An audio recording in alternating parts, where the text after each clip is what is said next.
This meeting is being recorded. Welcome back to the Bodhi Bros. I'm John with a J. Phoenix Ray, check this out. Oh, the man. Shit. Did you just Right order there. that, or have you had that? I had it. I've had it for almost a year. Oh, damn. Well, look at you. Hey, look at this. It's not anything remotely as cool as that. But this podcast is brought to you by Buddha's Brew from Austin, Texas, kombucha. They are not an official sponsor, but that's the shirt I'm wearing because they make great kombucha and cool shirts.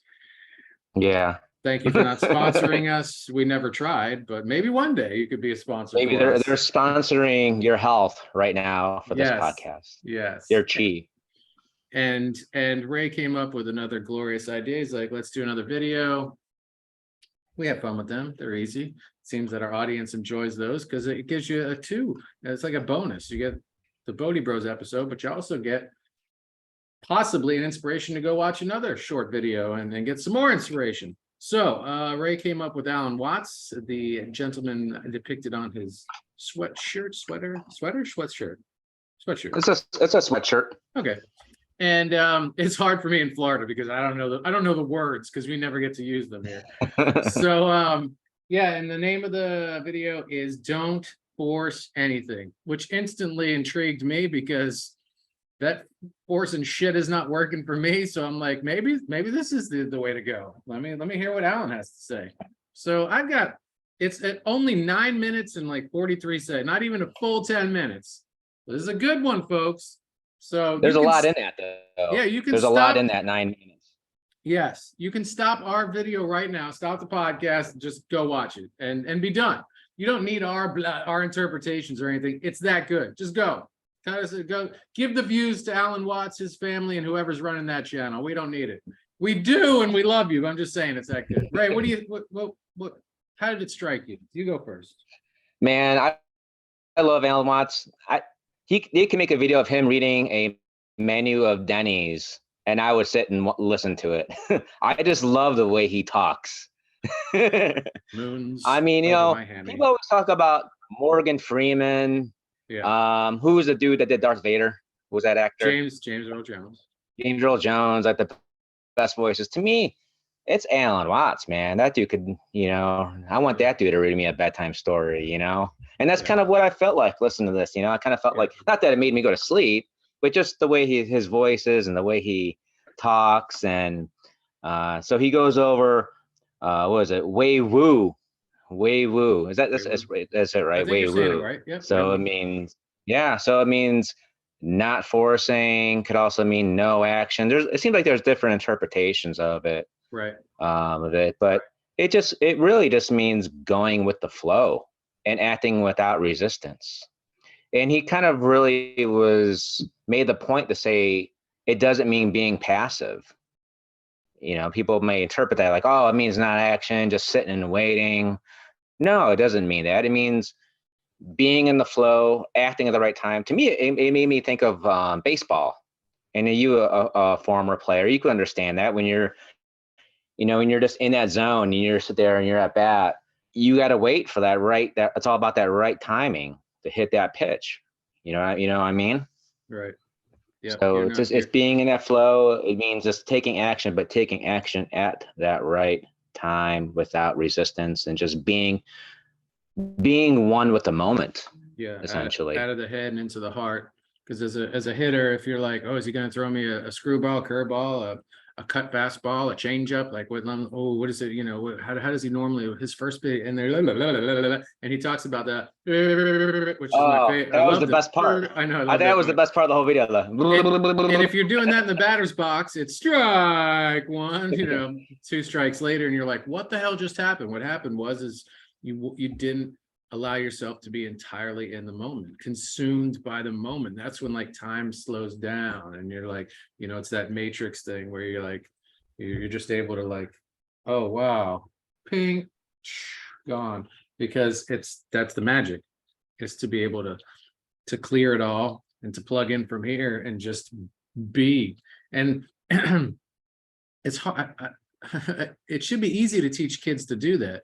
And I think what we end up doing as adults and coaches and stuff like that, we're just talking about baseball again, is we start programming the kids. We're like, okay, now that you know how to crush the ball, now that you have all these basics, and now we're going to turn you into an adult. And I think that's like one of the worst things we could do. And yes, I understand you have to work on this and that and the other thing, but I still think in the world of sports, we're failing and we're missing something, and that's to try to maintain, to harness that child like energy and unknowingness to a degree.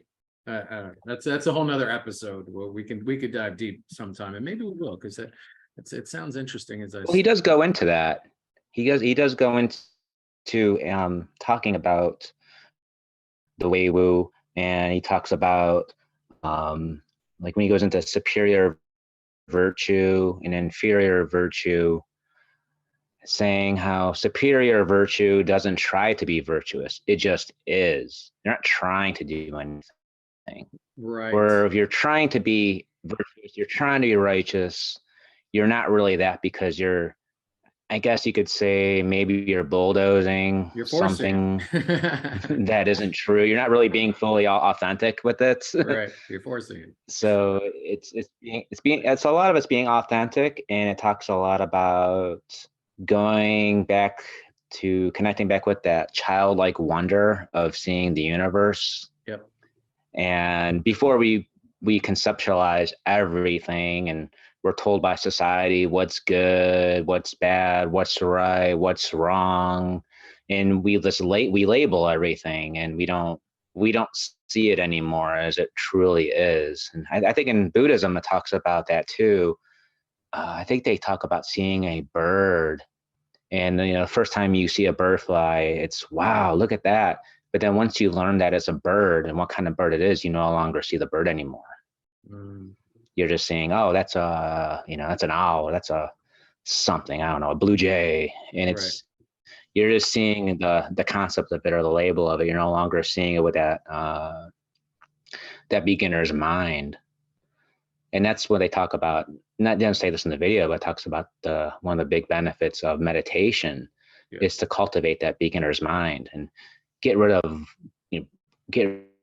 all that conditioning and all that stuff that we've learned. And because that really just gets in our own way. We get in our own head about everything. And I think most of the resistance that we face and stuff is really just us. It's just us getting in our own way.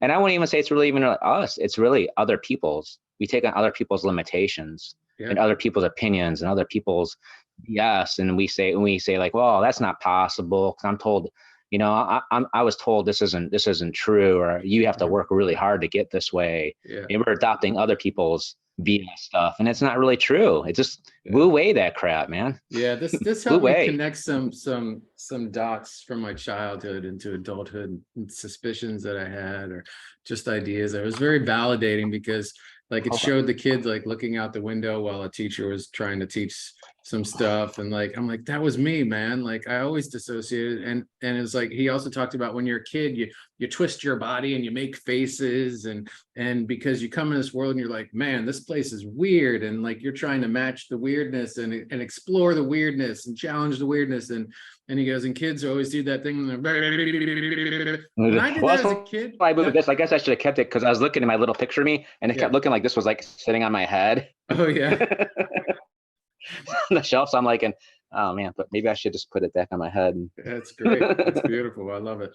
And so Gotta be like a kid, man. As a kid, I was like, that was so funny. But now thinking about it, like that's the noise I want to make when adults started talking and telling me to do something a different way, and telling me like, oh, you're doing it wrong. And you're the adult.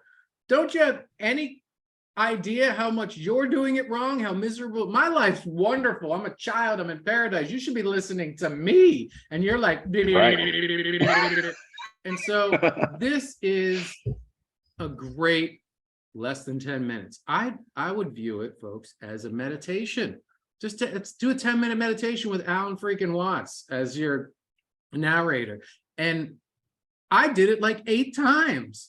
7 of which happened today. I watched it once when Ray first sent it to me. I was like, cool. And then today I was like, I'll watch it one more time. before the episode just to keep it fresh. I'm not going to take any notes. And then I failed to do that because I wasn't forcing anything. I just allowed something that came up, and I took one note, and it's just one. It's a whole page, but it reads very fast because it's like in the last few minutes of the video, he gives you a challenge. And here's the challenge. He says, would you please, and this is the only thing specific, we've talked about some general things from the episode. Go watch it. Just go spend less than 10 minutes with it. It's a gift. I thought this was cool, and we could talk about this. Would you please check your ideas and opinions at the door, he says. All of your philosophical and religious views, all of your logic. He says, check it at the door advisedly, because you can pick it up again when you go out if you feel unsafe without it. So if you're going to go out into the world after the meditation, hey, grab your beliefs, your ideas, your safety blankets, do that. But just for now, check it at the door. He's not trying to argue out your opinions or views. In fact, he says he's just suggesting, for the sake of an experiment, to temporarily suspend them and view it as if, and Ray talked about this, you didn't even know how to talk. Red is not red, blue is not blue. And he said, treat the thoughts that come up in your head, because they're going to come up. It's like, well, that's black, that's brown, that's and start laughing again. And just allow yourself to do that, to not see a blue jay, but just see a bird again, right? And it's a challenge, because he talks about we're programmed. I mean, there was some term for it that I think comes up in Buddhism or something that he referenced. I think he said habitual energy. Something about habit energy or something like that. And that's a very real thing. That's what we always talk about, unlearning what we've learned. But that's such a daily challenge. I think that's a beautiful self-loving practice that we need to consider allowing ourselves to experiment with. And that's all and I love the way he frames it. He's like, I'm not arguing anything. I'm not trying to change you or the world or anything. I'm just saying, just try this and see how those wings feel on your back for a moment. And if you fly, you fly. If you don't, you tried. Yeah, that's kind of hard to do sometimes, especially if we're always at home or always at a certain place. I think that's part of the reason why we like to travel and take vacations, is because we're seeing things we're seeing new things. And we get so used to seeing work or every day or the place where we live. And, maybe we go to the same 3 or 4 places, every week, and we no longer see it anymore. We're it's like almost like when you don't really notice the mess. I think of like people like hoarders. Hoarders can't see the mess. They can't see that they're hoarding. It's because they can't see it anymore. Where like you go into someone's place, you're like, what the heck is all this crap? But they can't see it because their mind is just, they're too blocked. They're seeing everything as, oh, I need to hold on to that. that might be important. I can't give that up, whatever. So it's like we get so used to seeing everything a certain way. Yeah. But I mean, if you think about your house, your apartment, whatever, it's that way with everybody. We no longer see it as it really is anymore, truly, because we see it so often every day. We can't look. It's hard to see it with that beginner's eyes anymore. I guess that's what I'm trying to say. Yeah. And I think that's some of the reason why we like going to new places and seeing and taking vacations and going somewhere new, because it kind of wakes that up in us, that awareness that, whoa, wow, it's something brand new I don't see every day. And that can kind of reconnect us with that childlike wonder. So maybe even part of a challenge too is to, even somewhere locally, go somewhere you haven't been before and just look around, Yeah. And don't force anything. Don't try to fit in or plug yourself in a way that seems like it would be correct, or, of course, be respectful of yourself, others, and the environment. But I think that inherently happens when you're just being in a place. And that's, like one of the vacations that I was fortunate enough to have the opportunity to take out to Hawaii. Instead of following the guidebook, I looked at my partner. I was like, let's leave that at the hotel. Let's just like go out and flow with it. Let's let the locals help guide us through like a genuine connection or whatever. And if that happens, and I think that enabled us to show up differently and to connect differently with the locals, because we weren't those tourists with the guidebook. It's, how do you get to this beach? Like where? And they're, oh gosh, Yeah. here we go. It's just kind of like people talking to people and just being in the moment.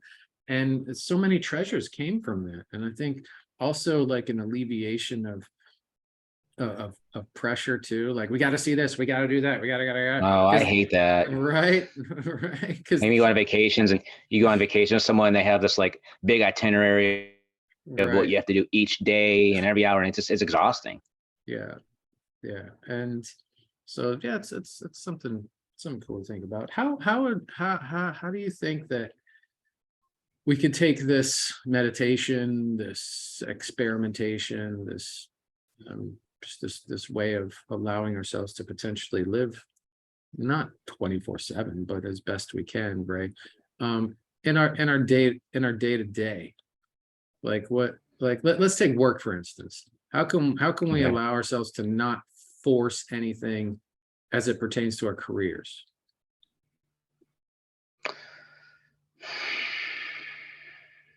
I think some of it is trying to find a time to pause, if we, even if it's just for 1 second, and taking a mindful pause and stepping back, even just for a little bit, and that can kind of allow some awareness to kind of come into that. Because I think a lot of us, when we're at work, some of us are on autopilot and we're just kind of going through the motions. And if we could just step back and take a mindful breath, even just one breath, maybe even 3 breaths if we can, and just really just reconnect within ourselves.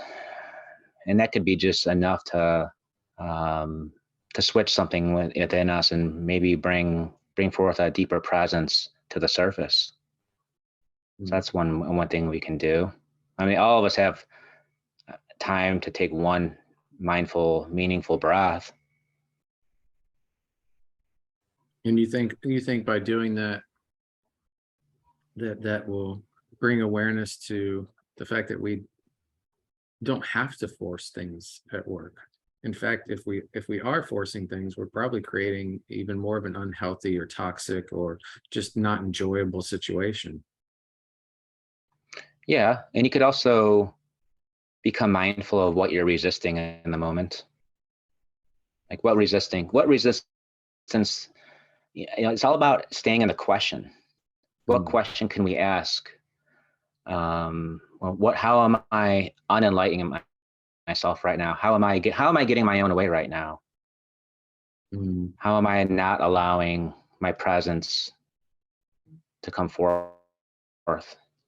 And just be mindful of that resistance. That resistance could be some sort of fear of some sort of inadequacy that we have, maybe a fear of judgment that we're gonna lose our job if we do something wrong. And most of the time, those fears aren't really true. Most of those are just things that in our own mind, our own head. And a lot of times we think those thoughts are keeping us safe, that fear, but really it's not. It's the exact opposite. That fear, it's like going up to bat and you're afraid of striking out. If you want to bat, you be a baseball player. If you want to bat, always afraid to strike out, how are you going to do? Yeah, I'll tell you, that doesn't work well.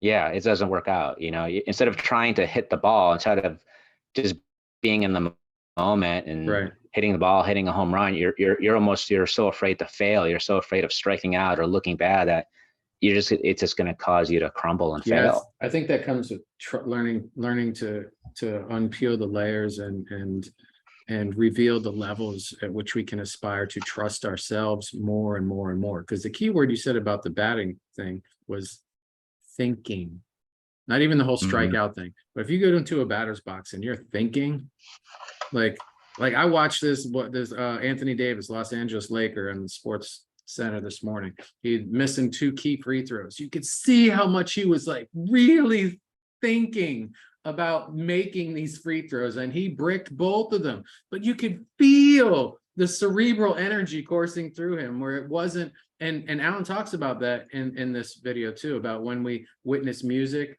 and a musician that's forcing something, it just seems off, versus when they're in the flow and you're like, that's art, baby. And he also refers to life as, jazz, which was kind of cool too. But I'm giving away all the nuggets of glory there and goodness. But yeah, man, I think that's a good takeaway too, learning and allowing ourselves to trust ourselves more and more deeply. And that takes us away from here and puts us here. Because you've done by the time you walk into the batter's box, you've done all the preparation, you've done all the studying, you've done all the repetitions for your muscles, for your everything is in place when you walk in there. But then we start, if you get caught up in here, and that's what puts batters on a slump. They're like, well, he's a perennial all-star, but in his last 30 at bats, he hasn't gotten a hit.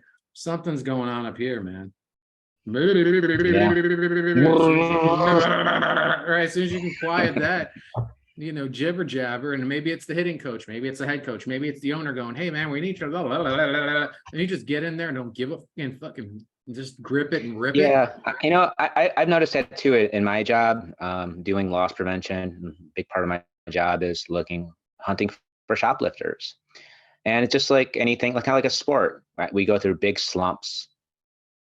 And I noticed that when I try to catch somebody, if I say, yeah, I'm really going to try to catch someone today, never happens. Never, very, very rarely do I catch a shoplifter when I'm sitting there really trying. Yeah. It always happens if I'm just open.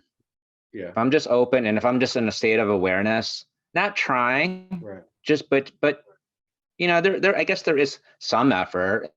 It just being aware, being mindful, but not putting it's like the whole video is not pushing. It's just being open and being aware, but still having the intent to, I still want to catch somebody. It's not that I don't want to catch anybody, but I'm not trying to bulldoze anything. I'm not trying to force anything or try to make something happen. I'm just gonna allow it and just be, whatever happens. And that's usually when I'm my most successful. Right, and that's all about resistance, man. And that's another good gentle reminder for us and our audience, is that if you think what you resist persists just pertains to things that you're like, oh, I don't want that. That is not the only resistance. The other aspect of resistance is the forcing, because when you're forcing something, you're actually resisting it. Right? It doesn't mean like you just don't want it. Right? But if you're like forcing him, like, give it to me, that pulling, you're like, I gotta have this, I gotta bust somebody, I have to have, that's just, look at it. That energy is resistance, even though it's coming towards you versus pushing it away. It's the same thing, different, but the same, right? And yeah, let me ask you this, because we still have some time here. I'm gonna be a little selfish. Let's hypothetically say someone doesn't presently have a job, and is not really looking for one, but is trying to figure out like what's next. What do you think this could be helpful for, we'll say, my friend? Right, absolutely, it can be helpful. Is that resistance can be judgment and shame somebody might have for not having it. Maybe you need to work, maybe there's someone that needs to work on some of that, or whatever resistance they have towards a job. Someone might have some resistance at a job because they may assume, like, if I get a job, it's going to be crappy hours, or already kind of put in a negative way. So I think this person would have to deal with whatever resistance they have towards a job that probably is not even their own opinions or beliefs. It's maybe could be opinions and beliefs that they put on themselves, and just go in and just be open towards whatever that is, and maybe discover what that joy is inside of them, and focus on that joy and allowing that joy to come in, and being mindful of what resistance there is around that. Because sometimes we have resistance towards actually getting what we want. Sometimes we think that, well, I really want something, but but there's a part of us that doesn't really want it, that we're unaware of, because maybe getting what we want, we're afraid somehow maybe that could change us in a certain way, or we're afraid of how other people would see us. You know, there's a lot of times it's stepping into our power. That's why a lot of us are afraid to step into our power, because sometimes we think that we're afraid of how it affects other people on a subconscious level, how other people see us. And we think that maybe, especially somebody who has never really stepped in their power, and they may think that it's like, well, or some they may think I don't deserve it, or they may think that, you know what, it'll probably make someone else jealous. What if me being successful is gonna trigger somebody else in a certain way, someone that you care about, or someone you're afraid of. right? So somebody, you know, maybe I think maybe around being famous too, or being some sort of success too. That could be put you in a certain spotlight that you don't really want, or you have fear around. So that can create some maybe a danger, such as maybe it could be a sense of danger of being successful in your mind, in this person's mind, that they don't really want certain, you know, that could be a block. So as all these things come up for this friend of mine, how do you not force yourself or themselves, excuse me, into doing things that they don't want to do, and allow themselves to embrace these fears, embrace these limiting beliefs, sprinkle some loving awareness on them, and be able to, in a healthy, confident, empowering way, move forward? Is that the answer? Just to take yourself through those steps? Well, I think there's always going to be some sort of things you're not going to want to do, no matter what. You know, most of us don't like paying taxes. Most of us don't like. There's always a part of something that we're not really going to like. Maybe, but a lot of it too is the thoughts about doing those things versus the actual doing them. You know, a lot of times we dread going, oh, I got to go have a doctor's appointment, or I got to see a dentist, or I got to go do all these, you know, a lot of times that's what people who procrastinate, they do, is they already have the idea in their mind that it's going to suck. And so they don't want to do it. So it's really, I think just being very present in everything that you do, and not judging it, before you actually do it, and being like, oh, I don't want to do this part of this job. And because some jobs you're going to have to, you might have to work for. You might not get exactly where you want to be right off the bat. And so some people don't want to do that. You know, some people want to step right into I don't know, like a regional manager position instead of working their way up. And not to say that it can't happen. Everything is possible, but there's probabilities. And sometimes people won't take something because they think that they don't, I don't want that. And it's like, you know, if you would have done that, and if you had worked on it for 5 years, you probably would be at that place by now. So sometimes getting in your own way, I don't know. I think there's a balance of being realistic as well with stuff, because self-love includes discipline, and you have to be disciplined. You can't always, there's a certain part of following your bliss that is very unhealthy as well. So when I would say career-wise, yeah, follow your bliss, but then what if your bliss was, I don't know, drinking every day? What if my bliss was sitting and watching, you know, hours of TV, eating a bag of chips every day? I'm like, well, that's my bliss. That's what makes me happy. Is that something wrong with that? Yeah, it's like, well, that's not really, I think somebody who really loves themselves wouldn't put themselves in a way that's in a situation that's unhealthy.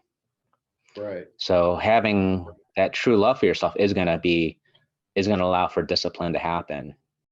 And sometimes that discipline is going out and maybe doing some things that maybe you don't always want to do, but are necessary.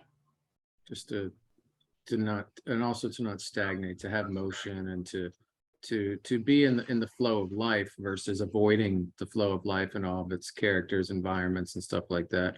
Because if we are true to ourselves, the perpetual TV or the drinking all the time. It's just us trying to escape from ourselves and to feed ourselves and fuel ourselves in ways that numb us. So by being back to having the courage or the just the mindfulness to allow ourselves to trust ourselves to another level, he leaves you at the end of this video with another little challenge, and that is to just, he says, close your eyes and listen, and what do you truly hear? And I think that's again the magic moment. If you're able to do that, and that's meditation, right? That's allowing yourself to just sit with yourself, throw the phone in the ocean. I saw your post earlier about, imagine the guy by the waterfall without a phone. Yeah. the phoneless guy by the waterfall, and how he's not like connected to all those fears and programs of the world telling him that he shouldn't be there, or he should be somewhere else, or whatever. Yeah, you should be fair. You should be scared, and you should be afraid. Yeah. Meanwhile, the guy doesn't have a phone. He's sitting by the waterfall and like drinking from the nectar of life's perpetual fountain, right? So, right. I think, thanks for taking me through that exercise, my friend. Will really appreciate that wisdom. I know he will, or she, or they, or whomever they are. Keep it a Scooby-Doo mystery. So we have 4 minutes and 20 seconds left. Budding. I don't know why that number sounds good, but it just sounds delicious. Anyway, Ray, do you want any thoughts we've talked a lot about this, and more than I thought we would. I thought I was going to just be like, hey, go watch this. The Bodhi Bros don't need to talk about it. Just this video for me is a hit. It's a recommendation on my part. All Alan Watts videos are great. Sometimes it's a little hard to find one that's short. I had to go through a few of them and find this one, and then make sure it seemed like there was enough to talk about. But this one under 10 minutes. There's so much stuff in this. There's no fat on this video at all. No, like I said, I give watched it 8 times. I give it an 8.4. Oh, we're doing that. Are we doing the pizza review? It's a pretty good slice of pizza there, Ray. I'm glad you talked about his other videos, because I was going to say, and maybe allow this 10-minute meditation to take you into an hour meditation and slide down the rabbit hole unforcibly of Alan Watts, because in YouTube, when you watch a video, it start recommending other ones. Maybe go on the Alan Watts tour for a little bit, and I will reiterate, absolutely no intention to watch this video 8 times. But it started to make me smile. It started to make me feel good just listening and watching. And when I dissociated started wandering, I just rewind back to where I remembered, drifting, and then just take the ride again. And potent stuff. I can't put a number on it as you did, but if we're going on the slice of pizza guy, what's his name? The guy from Barstool. The Portnoy, or what's his name? Dave. Dave. Yeah. What does he say? One bite, one review or something. The 1 bite challenge, but then he always takes like 8 bites. Yeah. So when I took 1 bite of this, and it's funny, I ended up taking 8 bites. It's interesting of this video. I'm gonna give this slice of Alan Watts pizza. He does this too. I'm gonna give it an 8.8. Yeah. Wow. Yeah. It's pretty good. Yeah. That's it was a good slice of pizza. it's a good slice. Had a little bit of the flop, which I like. It'd be funny if we start doing these videos as like slices of pizza. Hey, whatever works, man. With less than a minute remaining, from our hearts to yours, thank you so much gratitude for the opportunity to continue to do this. Love to you, Ray. Love to the audience. Love. John with a J. We out.